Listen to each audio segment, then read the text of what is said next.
एक कविता ने लाखों छात्रों को मोटिवेट कर दिया था और वो कविता बोलने वाले कोई और नहीं हमारे शशि शरण सर थे। जगह यही था, बच्चे यही थे। बस उसका पार्ट 1 जो है आप लोगों ने सुना था कि बन डीएसपी लौटूंगा, बन डीएसपी लौटूंगा। अब वो लड़का जो है कविता सुनने के बाद डीएसपी बन गया है और उसकी कहानी जो है शशि शरण सर फिर कविता के माध्यम से इन्हीं बच्चों के बीच में हम लोगों को सुनाने वाले हैं। सर वो पंक्तियां मैंने कही थी, उसके बाद आज मैं कह रहा हूं कि बाप खींचता रिक्शा मां मांजती थी बर्तन, बाप खींचता रिक्शा मां मांजती थी बर्तन, खुद से आंख मिला ना पाता तोड़ दिया मैंने दर्पण, उस टूटे दर्पण में मुझको मेरी टूटी किस्मत दिखती थी, मैया मेरी सबसे छुपकर हर रात सिसक कर रोती थी। बापू का संघर्ष बड़ा था, जमाने भर से ताना था, बहन आधा पेट थी खाती, भूख नहीं है बहाना था, फटे जेब थे फटे थे कॉलर उनको भी सिलवाना था, बापू को था दर्द बहुत पर रिक्शा खींचने जाना था। कलम के साथ ही रिश्ता था, कलम दिन रात में घिसता था, हाथों में पर गए छाले पर जरा नहीं सिसकता था, नैन में तेरे जो सपना था वो हम सब का अपना था और उसको पूरा करने को मुझको तो आग में तपना था। छत जो घर की टपक रही थी उसको भी तो भरना था, जिस कर्म को जन्मा लाल तूने उस कर्म को पूरा करना था, पर्वों से नाता तोड़ दिया, घर से भी मुख मोड़ लिया, पत्थर बहुत थे राहों में गिन गिन कर सबको तोड़ दिया, तो मैया को अब बतलाना है सपना उसका साकार हुआ और देख लाल आज उसका वर्दी में तैयार हुआ।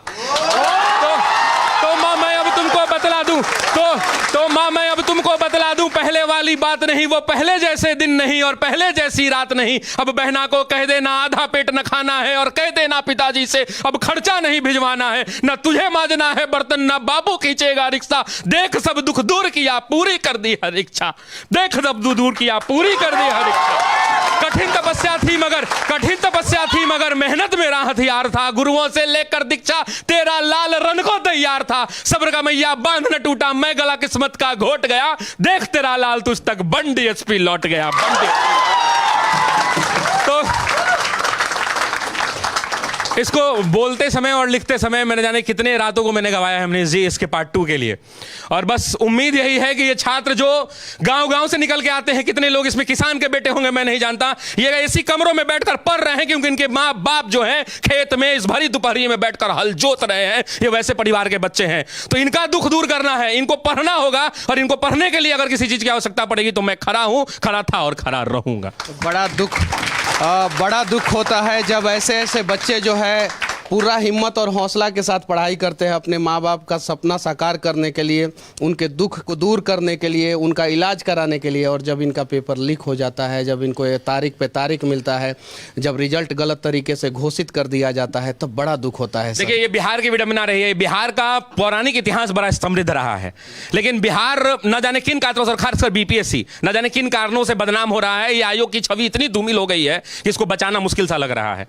पेपर लीक हुआ, क्या हुआ आपने देखा, और मैंने जब देखा उस सेंटर को जाके, आपको याद होगा और मुझे भी याद होगा कि वो घटना क्या थी।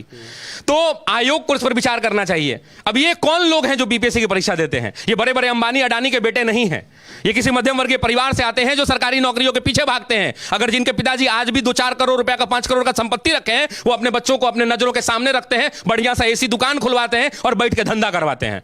ये सरकारी नौकरी के पीछे इन बच्चों को भी सबसे ज्यादा उम्मीद शिक्षकों से होता है और पत्रकार में मेरे से होता है। हर जगह बुलाते हैं, हम लोग नहीं पहुंच पाते हैं, हमारी भी कुछ मजबूरियां होती है। देखिए सवाल क्या है कि अब इन्हीं व्यवस्थाओं से लड़ना है और इन्हीं व्यवस्थाओं से लड़ना है। यही लोग जब अधिकारी बन जाते हैं तो अपने कर्तव्यों को क्यों भूल जाते हैं? सर ये कड़वा सवाल है।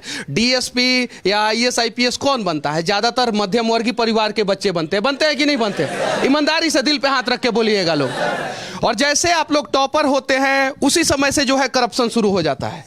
उसके बाद से क्या होता है, अलग अलग इंस्टीट्यूशन में जो है आप लोग जो है पैसे ले लेके फोटो छपवाना शुरू कर देते हैं। सही है कि नहीं है? एक एक टॉपर का जो है 100 इंस्टीट्यूट छापता है कि हमारे यहाँ से इकोनॉमी पढ़ा है, ये पढ़ा है, वो कैसे। इन समस्याओं का समाधान कौन करेगा? मैं बता रहा हूं, कौन करेगा?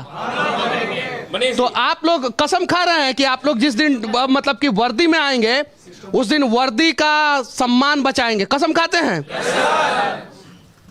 देखिए सवाल यह है कि बदलाव कहीं ना कहीं से तो होगा, बदलाव कहीं ना कहीं से होगा, और भरोसा है मेरे अपने छात्रों पर कि ये बदलेंगे सिस्टम को, अगर ये सिस्टम में जा रहे हैं तो, और ये जाएंगे और जाके ये बदलेंगे, ये तय है। और एक बात याद रखिएगा, ईमानदार अफसर की एक से एक कहानियां धूमिल होती हैं। कुछ लोग के कारण ये बदनामी तो होती है, लेकिन ऐसे ऐसे ईमानदार अफसर हैं जो झुकते नहीं है, डिकते नहीं है, और उनके न जाने कितने ट्रांसफर हो जाते हैं, 3 महीना में ट्रांसफर होते हैं। तो वो वैसे लोग हैं जो समझौता नहीं करते हैं, और ये सब जाएंगे तो वैसे परिवारों से ये लोग आते हैं कि कहीं ना कहीं ये जाके समाज के अंतिम वर्ग के लोगों का आंसू पोंछने का काम करेंगे, ऐसा मेरा उम्मीद है इन छात्रों। क्या तो ट्रांसफर के डर से आप लोग नहीं ना डरेंगे? कसम खाते हैं ना? जिस समस्याओं को आप लोग फेस कर रहे हैं, एक बार रियलाइज कर लीजिएगा उन कुर्सी पे बैठने के बाद। जिस प्रकार से आप लोगों के माता पिता आज बीमार होंगे, माँ को साड़ी खरीदने का मन करता होगा कि किसी शादी में जा रही हूँ तो नई साड़ी पहन के जाऊंगी तो ज़्यादा अच्छा रहेगा, लेकिन वो लोग नहीं खरीदते हैं। कभी आप लोगों ने एहसास किया है पीएमसीएच में हमारे बिहार के लोग मर रहे हैं, एम्स में मर रहे हैं, क्यों? क्योंकि सिस्टम में बैठे सक्षम अधिकारी जो है ना, वो अपना अधिकार भूल गए हैं। बस उस चीज़ को याद रखिएगा लोग, नहीं तो आप लोग भी जब वर्दी में चले जाइएगा तो जो इस कंधे पे स्टार लगेगा उसके चमक में आप लोग खो मत जाइएगा। ये जिस दिन अगर आप लोगों ने याद रखा ना, उस दिन हमारा बिहार बदलेगा। जब मैं बिहार से बाहर जाता हूँ ना, तो लोग गर्व के साथ कहते हैं कि हाँ, एक लड़का है जो प्रयास कर रहा है। सफल नहीं होंगे हम लोग, लेकिन जब आप लोग साथ में प्रयास करेंगे ना, तो हम सब सफल होंगे। हम लोगों से भी गलतियां होती है, सर से भी होती होगी, आप लोगों से भी होती होगी, लेकिन उन गलतियों से सीख के हमें आगे बढ़ना है। आज देखिए, बिहार सबसे ज़्यादा आईएएस आईपीएस पैदा करता है। भले वो बिहार में रहें या राजस्थान से तैयारी करें, फर्क नहीं पड़ता है, सबसे ज़्यादा बिहार के लोग बनते हैं। लेकिन वो बन जाते हैं ना तो नोएडा में फ्लैट खरीदते हैं, पटना में नहीं। बन जाते हैं ना तो मुंबई बेंगलुरु में जाकर शिफ्ट होते हैं, अपने बच्चों को बाहर पढ़ाते हैं। आंध्र प्रदेश कैडर का एक आईएएस अधिकारी जो है ना, अपने बच्चे को आंध्र प्रदेश में पढ़ाता है, तेलंगाना का एक तेलंगाना में पढ़ाता है, महाराष्ट्र का महाराष्ट्र में पढ़ाता है, हरियाणा का हरियाणा में, पंजाब का पंजाब में पढ़ाता है। लेकिन बिहार के जब आप लोग अधिकारी बन जाते हैं तो अपने बच्चों को जो है बिहार से बाहर भेज देते हैं। आपके बच्चे कैसे, इसको कैसे बदलेंगे हम लोग, कैसे बदलेंगे? आज आप लोगों के ऊपर जो है जगह जगह पे लाठियाँ चलाई जा रही है कि नहीं? आप लोगों के सपनों को कुचलने वाला कौन है? वो हाथों में लाठी किसके है पता है? आप लोग, आप ही लोगों के बड़े भाई सीनियर लोगों के हाथों में है। वो लोग अगर कर्तव्य बोलेंगे कि चलो ठीक है, ये स्टार तुम अपने पास रख लो, लेकिन हम अपने बच्चों पे लाठी चार्ज नहीं करेंगे क्योंकि हमारे बच्चों का मांग सही है, तो शायद जो है ना हमारा सिस्टम बदल जाएगा।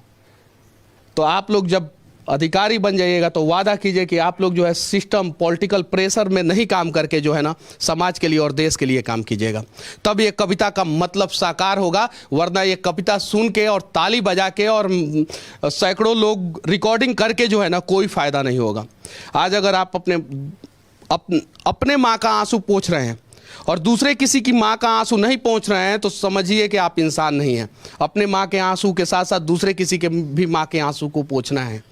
देखिए मनीष जी, बिहार की रौनक को और बिहार के गौरवशाली इतिहास को लौटाने के लिए बिहारी अस्मिता को जगाना होगा। बुरी लग सकती है ये बात बहुत लोगों को, बहुत सारे लोग गालियां भी मुझे दे सकते हैं, लेकिन बिहार के लोगों को अपनी बिहारी अस्मिता को जगाना होगा। जिस दिन बिहार का बिहारी अस्मिता जग गया, उस दिन यहाँ का लाखों करोड़ों रुपया कोटा के जाके नगरी में नहीं पलटा जाएगा, दिल्ली के मुखर्जी नगर और करोल बाग में नहीं पलटा जाएगा, और बेंगलुरु और गुरुग्राम में बैठकर बड़ी बड़ी मल्टीनेशनल कंपनियां चलाने वाले लोग बिहार के पैसे से जिंदगी अपनी ऐश मौज की जिएंगे और वहां की तरक्की रुक जाएगी। अगर बिहार का आदमी बिहारी अस्मिता को जगा दे और बिहार का बच्चा अगर बिहार के शिक्षक से बिहार में बैठकर पढ़ने लगे, किसी की हैसियत नहीं कि बिहार को बदल सके, सब लोगों को वहां से बंद करके यहां लौट के आना पड़ेगा। यह हो सकता है कब? यह तब हो सकता है जब महाराष्ट्र की तरह लोग मराठी मानुष की जब बात कर देते हैं, तो बिहार के लोगों को अपने अंदर में बिहारी अस्मिता जगाना होगा। जिस दिन यह बिहारी अस्मिता जग गया, उस दिन यह बिहार बदल जाएगा। हम कोटा से बड़ा शहर बसा सकते हैं, हम दिल्ली के मुखर्जी नगर से बड़ा शहर बिहार में बसा सकते हैं। बिहार यूपी के लोग वहां पढ़ने जाते हैं, हजारों करोड़ों रुपए का रेवेन्यू हम उनकी सरकार को देते हैं, जीएसटी के रूप में टैक्स देते हैं। बिहार के बच्चे, बिहार के पेरेंट्स बैठकर ऑनलाइन कंपनियों का पेमेंट करते हैं जो बेंगलोर और दिल्ली में बैठी हुई कंपनियों के अकाउंट में गिरता है, और वहां की सरकार को हजारों करोड़ों रुपए का रेवेन्यू देता है। वो रेवेन्यू अगर बिहार में रुक जाए तो बिहार बदल सकता है, और बदलने के लिए बिहार के लोगों को बिहारी अस्मिता जगाना होगा,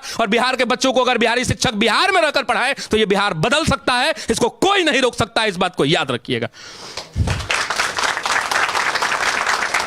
चलिए, तो एक प्रयास किया जाए अपने बिहार को बदलने का, और इस प्रयास में जो है हम लोगों को किसी का टांग खींचना नहीं है। अगर सपोज आप लोगों को मेरा काम पसंद नहीं है तो मेरे पीछे मत पड़िए, आप लोग मेरे से ज़्यादा अच्छा काम कीजिए। सही है कि नहीं है? अगर आपका काम पसंद नहीं है मुझे तो मैं आपके पीछे नहीं पड़ूंगा, मैं आपसे ज़्यादा अच्छा काम करूंगा। और लाखों नहीं करोड़ों माँ इस इंतज़ार में है कि आज नहीं तो कल हमारा बिहार बदलेगा ज़रूर। तो उन करोड़ों माँओं के आंखों का आंसू जो है पोंछने की जिम्मेवारी जो है हम लोगों की है। बस चलिए एक प्रयास किया जाए। बाकी सर, शशि सर की कविता आप लोगों को कैसी लगी और आप लोग भविष्य में क्या करने वाले हैं वो आप लोगों के हाथों में है। बस वीडियो देखने वाले से मैं यही विनती करूंगा कि ये लोग तो तैयार हैं बिहार को बदलने के लिए, क्या 12 करोड़ बिहारी भी तैयार हैं बिहार को बदलने के लिए? अगर हाँ तो कमेंट बॉक्स में ज़रूर अपना राय रखें। जय हिंद।